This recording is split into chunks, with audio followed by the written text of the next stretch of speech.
All right, I know this is starting to show us live. I was just waiting for it to give us the little notification before we get started so we can make sure that people are seeing that we are here in real time. So, as folks are starting to join us onto our broadcast, then I invite you to, of course, engage with the video so we know who is tuned in. You can also do us the huge favor of hitting the share button on this video, which ensures that others in your network are also updated and informed about what's going on in and around our community, and if they have an interest, can also join onto our broadcast as well. Now, another way that you can engage with us, of course, on this broadcast today is by commenting on our video. And whether or not you're watching this on Facebook or on our YouTube platform, those are both opportunities for you to engage with us through the comment section. There's a section in there that you can type in any remarks that you have, thoughts on what's being discussed, or maybe questions that we don't necessarily touch on that you're hoping our guest today can speak to. Now, before I move into our topic, you know that I like to rehash everything about these videos, where you can find them, all the nuances. So I'll start with my spiel and then we'll transition into the topic of today's discussion. Now, if this is your very first time here on our Facebook page, then I want to welcome you and ensure that you hit the like button on our page, that you're also subscribed for notifications and alerts when we post content. If you're viewing this on our YouTube channel, you can select the subscribe button. And the subscribe button does a couple of things. One, it notifies you whenever we are live. And two, when we're no longer live, you still get the notification, especially on your mobile devices, that there's a video available for you to watch on your device. So these videos are always available to you to rewind, rewatch, and replay.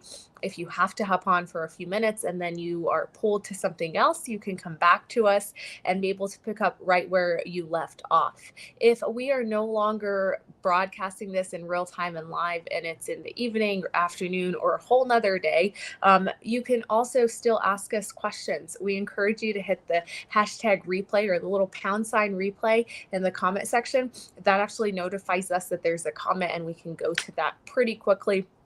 If there are ever any private type questions that you want to ask us, you can also DM the page so we can get that specific instance to our speaker. Now, if you don't already know me by now, then I will reintroduce myself to you. I am Juliette Abdel, your Westminster Chamber of Commerce President and CEO. And Mondays I thoroughly enjoy because you hear updates on what's going on in our city and community from our different councilors, our mayor pro tem.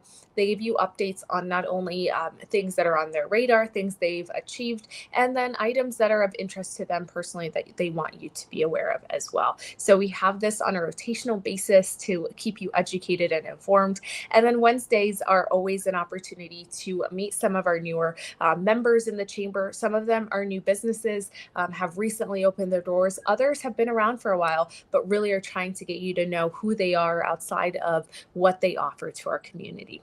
With that, I want to go ahead and pull up a couple of the comments that we have to give you an idea of how these show up and to also recognize those people that are starting to join us and type in those comments. And the very first guest that I have with us that's typed in is our Mayor McNally, giving a quick good morning message. Good morning to you as well, Mayor McNally. Thank you for joining us on this broadcast. We also have Dave Carpenter providing a quick good morning update to Mayor Pro Tem DeMont, myself, and wishing everyone a happy snow day. If you are having to leave your home, I always encourage this every time it snows. I'm like a broken record. If you don't have to go out in it, don't go out in it. If you do go out in it, just be safe and smart. Oftentimes when we're off of the road, it makes it easier to clean and to get that all cleared up instead of that constant slush and ice over that leads to those wrecks and terrible driving behaviors and manners. So keep that in mind if you're out and about today. And Dave is tuned in with us through YouTube. You can tell from his little red icon that's there. So thank you for joining us off of our other platform. And Emilio has joined us this morning, giving a quick good morning note. So thank you so much for all of you that are already tuned in with us. I hope that you've hit the share button on this video so others can see that we're live. And with that, I want to introduce our Mayor Pro Tem, Dave DeMont, who's been on here with me a couple of times, at least this year, but way more often in the past. Welcome back to our broadcasts this morning, Dave, and thank you for being on here. Yep, thanks for having me. Well, I know that you've got a lot that's going on your end, and I don't want to hoard up our conversation much longer. So I'll have you start just touching base on those different items for us. I'll do my best to pull in any of those remarks into the chat for people that are hopping on or joining us a little bit later as well. Yeah, no, I appreciate it. Thanks, Juliet. And then I would add, and if you wouldn't mind putting it up for people, my email address, if people want to reach out to me after or to call me, my email is ddemont@cityofwestminster.us, and my phone number is 303-881-2728, and people can always reach out to me if they have questions offline or in the future things come up.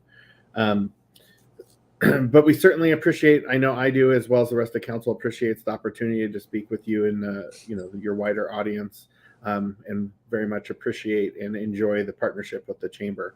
So some of the things coming up tonight is the second reading of the 2040 Comprehensive Land Use Plan. So that was passed 5-2 the last council meeting, which would have been the Monday before last, because last Monday was a study session. So we'll have the second reading of that tonight. Pretty excited about that. There's a lot of work that went into that document.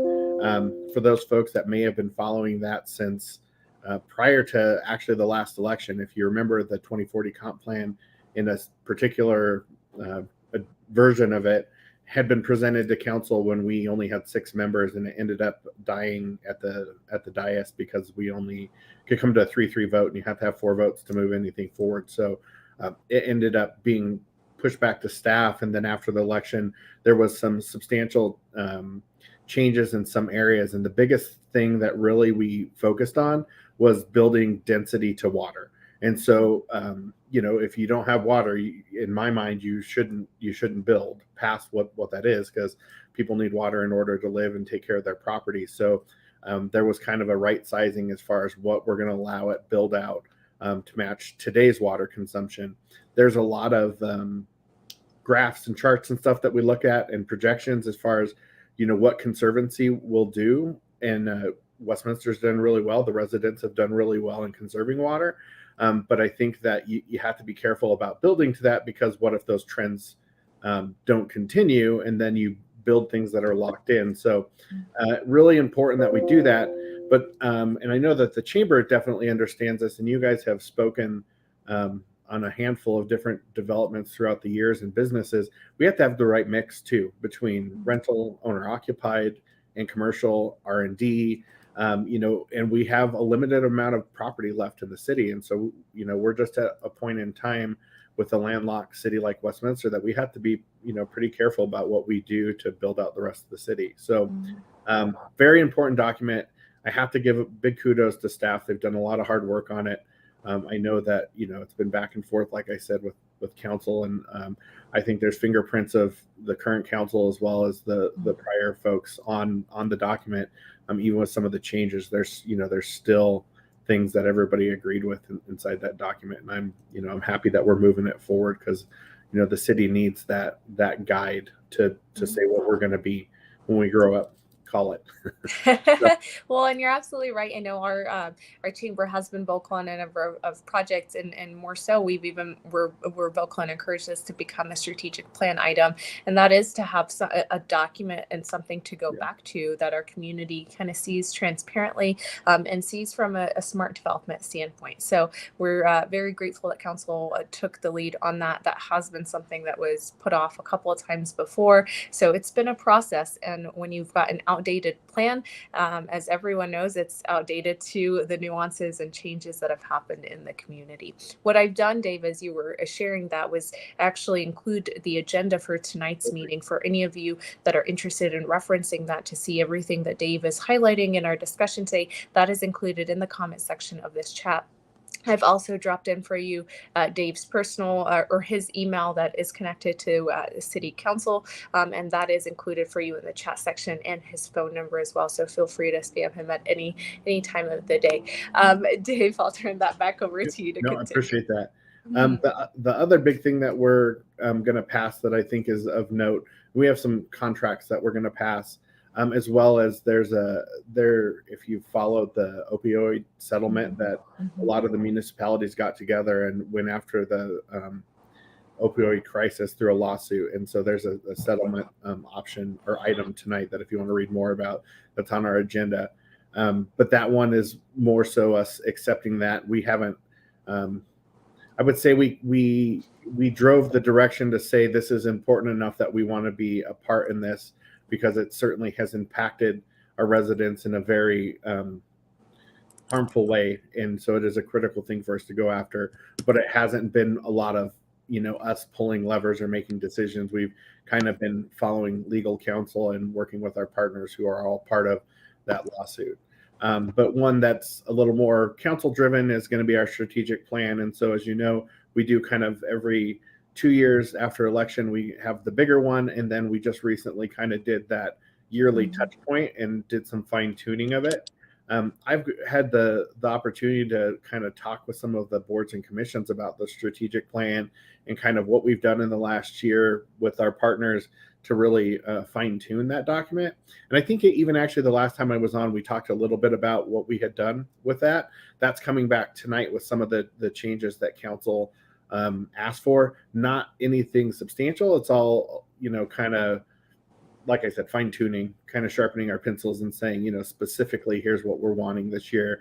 And then staff comes back with some measurable goals. And I think that when I was saying about what the boards and commissions shared with me on it, where they were very grateful to see how it's laid out in terms of understanding, what council's looking for in deliverables in a way that allows them to kind of match their plans to that strategic plan, which is something that I've really kind of personally harped on, that, I think it's really important to bring advisory boards and commissions, well, it's really the boards in line with that strategic plan, so that as they do work, they're not coming back to us after the fact saying, hey, here's what we want to work on, opposed to council has a strategic plan, having them things, say if it's inclusivity or environmental advisory board, have something that they want to work on that matches up with council's strategic plan. I think it makes a lot of sense. And so I got really good feedback about the layout and how easy it is to read. And it's just really easy to look and see exactly, this item, how they're going to measure it and exactly what they're going to deliver in a way that, shows progress. So that's on the agenda for this evening. We also have service awards. So if you're able to join us, it's always nice to thank the folks that do the jobs that keep our city running. And so one of my favorite things to be able to do is to recognize the employees. So they usually do like 20, 25, 30, 35 year benchmarks for folks. And I think it's at 25 years, the mayor gives people checks that they get a bonus. I think it's like $100 per year of service or something like that. I don't get to participate. That's always one that the mayor gets to do, but it's always fun. That check usually goes to the spouse if they're smart enough to come along with the employee. So that's a good time. Again, appreciate getting to recognize those folks. The other big thing that I wanted to mention, and I was trying to look back at the last time you had a council member on, and I think it was actually 2 weeks ago you had Councilor Seymour. And so in between then and now, they did make a decision about who our permanent chief of police is going to be. And who was serving as our interim, Norm Halbert, did get the job through a rigorous process. And I have to give a lot of credit to Mark Freitag, our city manager, and his staff about how they went through that process. I think originally they had something like 36 applicants nationally. They ended up honing that down to, I think, 13, and then they honed it down even further to 5. And for folk, I know they had like a public part of that. They had a lot of different internal interview processes, and they also did like some mock presentations they told us about. Like, for example, like gave them a situation and made them do like a mock press conference, and like very rigorous weeks of work. Appreciate everybody who participated and all the people who tried to go after that job. But ultimately, the person who shined the brightest was somebody who was already in house, which was Chief Halbert. And so we, last week they did a swearing in.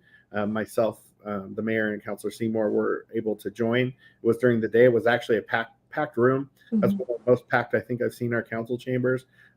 but basically to do his swearing in and welcome him into that role. And so I know that he's excited to kind of have that behind him and actually have the power of removing the interim from his title and be able to move forward. And that lastly, I thank all the public who participated. I know there was a lot of public who came out to the open house.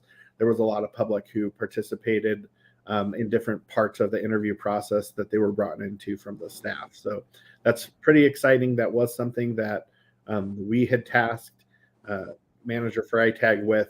It was really anybody who interviewed for our city manager position knew that was a priority of the city council to get a permanent leader in that position.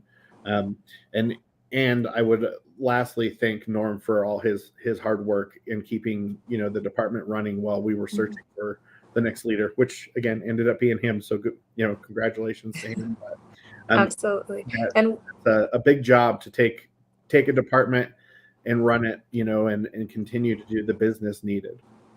Absolutely. I couldn't agree more. And we're excited to continue to work with Norm. I've included for you all the press release that the city has posted out. We actually also posted that out on our channels as well. We encourage you to go out there and read a little bit more about Norm if you didn't already know who he is and kind of what he's done with us. And we do look forward to continuing to see the police department address those community needs that we have, of course, and work in a way that is inclusive of every one of our community members. I do want to go ahead and recognize Christina. Thank you for hopping on to our broadcast with us. And Councillor Seymour has finally joined us. Was he snoozing today since it's so cold out there? I think he heard right. I was on, and he hears enough for me. So right. Well, thank you so much for joining us as well, Councillor Seymour, on here. So it looks like a number of items that are on your radar for tonight, of course, with your contract service awards, the opioid lawsuit discussion of the post-case content and more. What else is happening that we should be aware of? So I wanted to also recommend that folks, if you have time, to go back and look at last week's study session recording. And if you weren't aware, the city posts on their YouTube channel has all our recordings. So they're live when we meet, barring sometimes technical difficulties, which do happen, unfortunately. But you can go back and watch those just like you can the chamber videos. And so last week we had 3 really good presentations, and they were really information only for us, but allowed us to see into what's going on with some of our regional partners. And so Adams County Homelessness Group came in and talked about the efforts happening on the Adams County side. And so there's a lot of neat things that they're doing on that side of Westminster. And if you remember, Westminster is between Jefferson County and Adams. Everything east of Sheridan is Adams County. And so we have 2 different counties that we partner with, and both are doing, I think, good work in the homelessness arena. And that certainly is a regional problem that we need to tackle. And ultimately, a lot of those services land with the county in the way that government is set up. And so they were able to share what they've been able to do with the ARPA funds. And so they're doing some pretty neat things in that realm. One of the things they talked about with us is a mental health mobile unit that they go out to, like, encampments, and are able to provide mental health services. And I thought that was pretty neat. Anybody who knows me, that's an area that I spend a lot of time, that I have some passion for. So I would encourage folks to go listen to that study session from last week. The other 2 things that we heard about that are certainly hot topics on the community's list, from what I've heard, is RTD came in and talked about where they're going, some of the potentials for the Northwest Rail with their Northwest Rail peak service study that they're going to do, which basically would have a limited service, and from what the original plan is. Certainly, I know there's several of us who really are pushing that we should get what the taxpayers voted for back years ago. But I do think that this was an interesting presentation, and I'm glad to see that there's still some focus on it, and that they're trying to figure out how they move that ball forward. And then the other one that was brought up was the Jefferson County Public Schools came and talked about the schools that are going to be closing. And so we in Westminster have Witt Elementary and Sheridan Green that both will be closing. And so they talked about what's going to happen with those facilities and buildings, and kind of the future of that, and just laid out what they're going through. And I know specifically my community, I'm in the WIT articulation area. That there's a lot of reasons why that's a difficult thing. Not just from perspective of ongoing, but there's a lot of history. Like I went to WIT Elementary, my kids went to WIT Elementary. There's definitely something that the residents are interested in, and there's a lot of great information that was provided in those study sessions on those topics last week. So worth going to listen to if any of those three things are areas that you have interest in. Absolutely. Those are all some very important topics that were discussed at last week's study session, as Mayor Pro Tem was referencing. That is available for you to rewatch and replay, as most of the meetings that are available through City, whether it's council meetings or study sessions, you can watch it in real time, or you can go back and rewatch them if you can't either be present or hear them as they are happening. So lots of great things in terms of updates that were provided, some that are moving the needle for issues in our community around homelessness and mental health, and then others that are answering some questions that we've heard about, like the public schools. I know that was a question that came up in one of our previous comments with Councillor Seymour as well. Yep. Those are kind of the highlights, the hot things that are going on right now. I know last time we were on, we talked about the water plant. That continues to be something that we work on, that we're past, at least that we, are past some of the lawsuits and stuff that we were in as far as the property. And so we did purchase that Westminster Boulevard property, but still plenty of work to do, in that arena. A water plant is no small task. There's a lot of funding that's going to go along with that, and, decisions still to be made, but certainly one of the other priorities of the city council. Absolutely. Well, thank you so much for all of those updates. Believe it or not, there are no questions or comments, Dave. Usually we have something that someone wants to make around something you said. That means I either gave them everything they needed or I put them to sleep. Yes, it's one of those. It is Monday. It is gloomy outside. So I think those are also contributing factors to putting them to sleep with that. Well, as you're thinking through, if you want to continue to think about anything else that might come to mind, I do want to inject and share a couple of things. This Wednesday is our Adams County Legislative Tour Day that we have with our Adams County Commissioners. If you are interested in connecting with them over coffee on Wednesday morning, we will be out at Suites of Inspiration. You do have to RSVP, and I'm a stickler when it comes to time and RSVP, and have no problem either cutting people off or kicking them out if they don't follow rules. So go online to register for that if you want to attend our legislative tour breakfast coffee. And then on Thursday, we actually have a town hall meeting with State Representative Shannon Bird. So this is a dial-in feature that will be available for you to hear some updates on her legislation that she's authored, and some things that are on her radar. And you can ask, of course, the questions that you would like to on that call. It is a dial-in call for a particular reason. We do not want folks to be singled out, and we want you to freely ask those questions and be able to engage.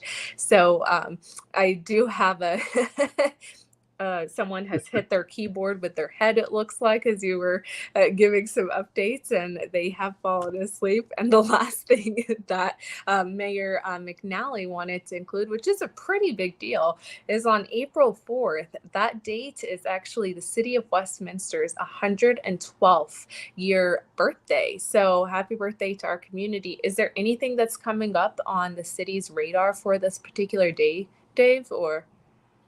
Not that I have heard of, but nonetheless exciting.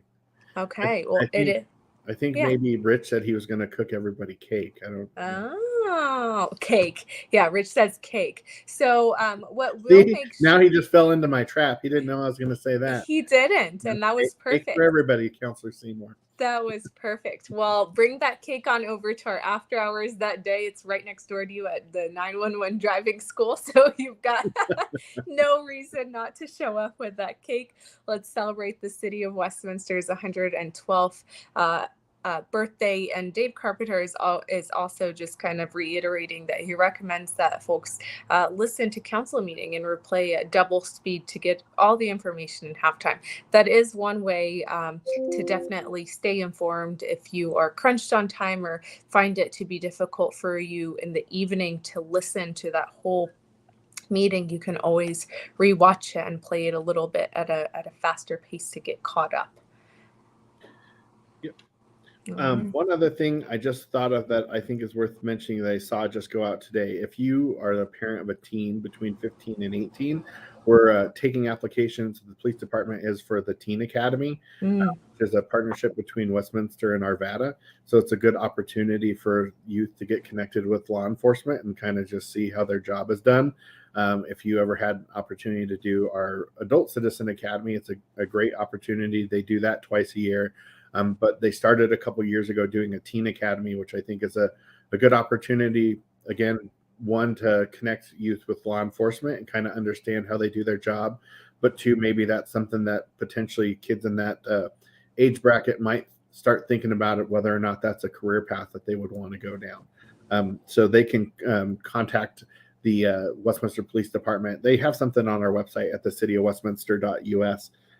If anybody is interested, but I like to make plugs for that because I think it's a good opportunity, and I know kids that have went through it have enjoyed it. So I think that is a great opportunity. Thank you so much for referencing that. For those of you that are interested in more information on all the programs that the police department offers for you, as far as ways that you can engage, whether it's through the Teens or the Citizens Police Academy, this link directly that I've included in the chat and also posted for you quickly on this page will take you to that. If you scroll to the bottom of it, you'll see what Dave is referencing when he's talking about the Teen Academy that's available. So I've also included the direct application for you all if you're interested in finding the application for teens and want to either yourself engage if you are a teen or you have your own.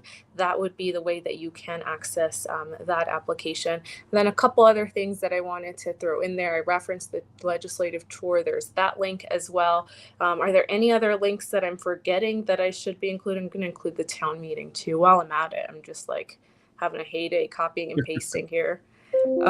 So that town hall meeting with State Representative Shannon Bird, that link is now live for you right here. Make sure that you follow these links for more information on any of those programs, on registering, on RSVPing, on nominating folks for things, and all that information and good details.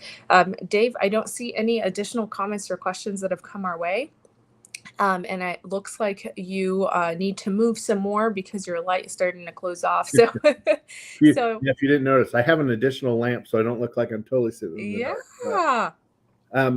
The only other thing real quick, Julia, is if anybody wants to join, I do a town hall every third Tuesday of the month, 6:30 to 8:30 at Kokopelli Beer Company. It's called Policy and Pilsner.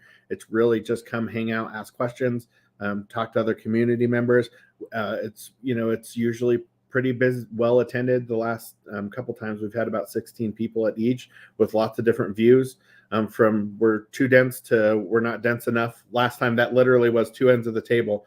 One end of the table is saying, we're building too many apartments, and the other end was saying not enough. So it's always a good time and opportunity. So I do that every single month except for December. So if you have a free third Tuesday of the month and you want to join, please do. It's a good opportunity and a good business to support locally. Absolutely. And I've captured that for you all if you were trying to fill your agenda with things to do. I think we've given you a number of ways that you can engage. You can be an active participant and player, or you can just listen in. Those town hall meetings with Mayor Pro Tem DeMott are on the third Tuesdays. They're over at Kokopelli Beer Company, and they're branded as Policy and Pilsner. So if you see that out there, that is what that town hall meeting is. And he definitely does encourage you to engage regardless of what your perspectives are. The more voices that are there, the more he hears from the different community members that we have and those individual needs. So with that, we just hit our 30-minute mark. I do want to thank you so much, Mayor Pro Tem DeMott, for being on here with us and sharing updates not only on what's going on tonight, what's happened over this last week, and highlighting some things that are ways for people to get engaged and be informed. We appreciate your input and your support, and we'll look out for tonight's meeting and progress on some of those agenda items that are listed. So thank you so much, and thank you to all of you that have tuned in. Bye. Bye.